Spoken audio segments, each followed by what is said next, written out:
80 tahun bukan sekedar perjalanan waktu, melainkan kisah panjang pengabdian tentang komitmen untuk menjaga dan ketulusan untuk melayani.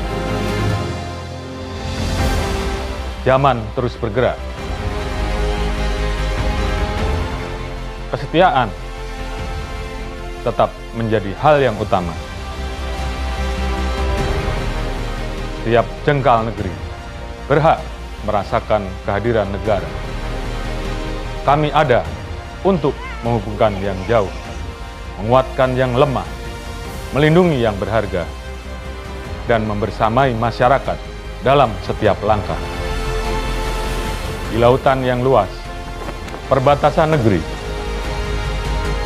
di jalur-jalur yang mempertemukan jutaan harapan, hingga di desa-desa yang jauh dari keramaian.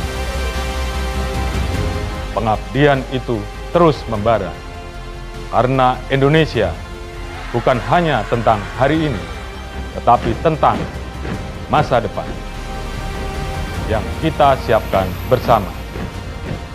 Menumbuhkan kepercayaan, merawat harapan. 80 tahun Bayangkara bertumbuh bersama Indonesia. Atas nama seluruh keluarga besar Kepolisian Negara Republik Indonesia beserta Bayangkari, saya mengucapkan Selamat Hari Bayangkara ke-80. Polri untuk masyarakat. Salam presisi.